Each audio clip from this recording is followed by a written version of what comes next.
Yo yo. So I've crossed the border into Bosnia and Herzegovina. It was another long ass hot climb and I'm exhausted. Time for some drinks, more drinks. Find a nice little spot to camp by the river and cook up some pancetta and more drinks. Alright, I'm heading towards Tomislavgrad. I find it interesting that they've crossed out the old Bosnian alphabet.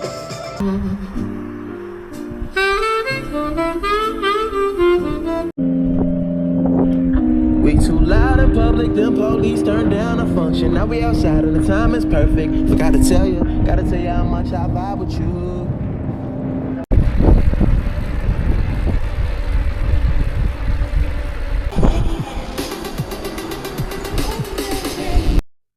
Recharge with a hearty meal and find this interesting chapel atop of a hill to cowboy camp for the night.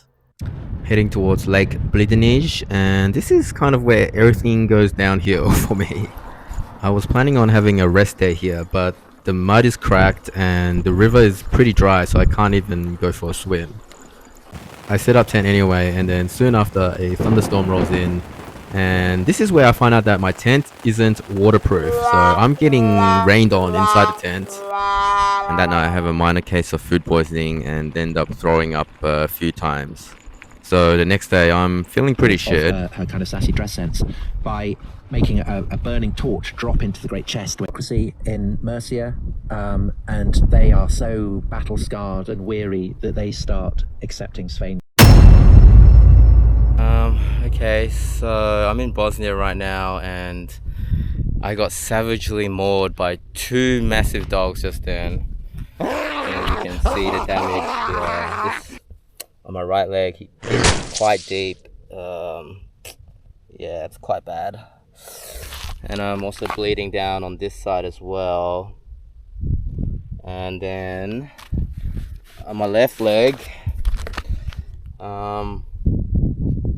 yeah, it's kind of, I don't know what happened there. And to top it all off, he also bit my tire, so my tubeless. Not sure what happened, but it went flat, and I'm trying to fix that now, so we'll see if that holds. Luckily I bumped into a friend who was riding behind me, and miraculously her parents, who are campervanning in the area, offered to come pick me up and drive me to the nearest emergency room. With a flat tire and a damaged leg, I don't know how I would have got to the next town without them. I have my wound disinfected and bandaged and received 2 rabies vaccine shots. Thank you so much. In the box. In the box. In the box. Anyway, I find a hostel to stay at for the next week and to recover. I sleep for about 3 or 4 days straight just because I have a fever from the infection. But after that, I do a bit of sightseeing in Mostar and learn a little bit about the Bosnian War. It's kind of wild to think that this happened within my lifetime.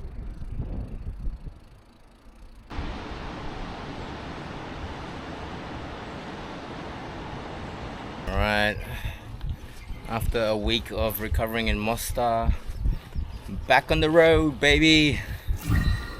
Heading up to Barako Lake today, which is a really big climb of 1,500 meters. Still a little bit worried about my leg, which was infected, but I think it's healing up pretty good. So yeah, everything should be all good. These are stetse, which are medieval tombstones which can be found across Bosnia and Herzegovina.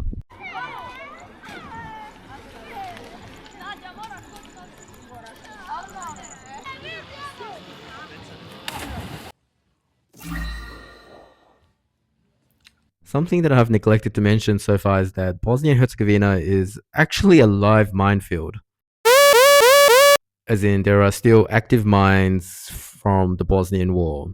So I'm using this app which tracks where I am and tells me if I'm close to any minefields. And tonight's campsite is, I'm surrounded by mines, so I have to be a little bit careful here.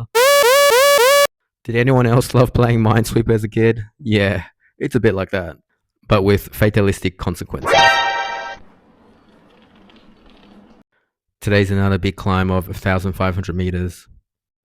This German couple sees me pushing my bike up the steep hill and offers to let me just hitch a ride with them for a little bit. It's this kind of unprompted kindness which just really makes you smile and makes your day. Learning about history and just how bad humans can treat each other. When I receive these kinds of acts of generosity, sometimes I think the purpose of me bicycle touring is for me to restore my faith in humanity. Dobar.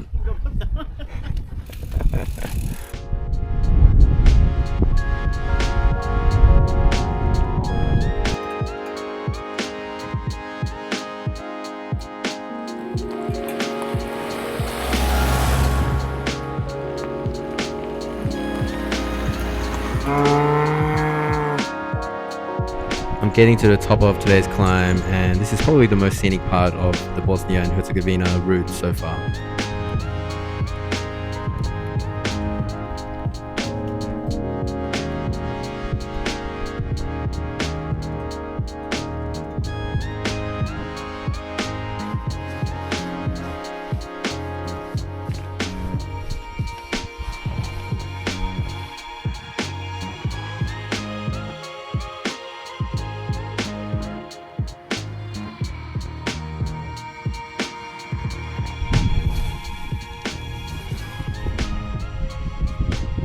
I'm staying at a mountain hut tonight because I don't have the appropriate gear for cold weather camping. One of the biggest mistakes I've made on this trip is bringing a lightweight sleeping bag. What I've learned is it's always better to bring a sleeping bag warmer than what you expect the temperatures to be. The last 2 days aren't that exciting. It's basically a lot of gravel crushing. However, I did experience a lot of tire issues, which I think was entirely my fault because I was running my tubeless at a much lower PSI than what they recommend. So don't do that. First, my rear tire loses air, so then I put a tube in it. Then I get a snake bite from that, and I can't patch that tube up. I have to use up my last spare tube. My front tire starts leaking air. Somehow I get the sealant to hold it. But I have no more spare tubes, and if anything goes wrong, I'm royally effed up the butt. Rakia. Rakia. Rakia. Very strong, this Rakia. Ciao. Oh, god damn it. Oh, shit. Alright, man. Thank you. I managed to get to the next town and found this beautiful camp spot.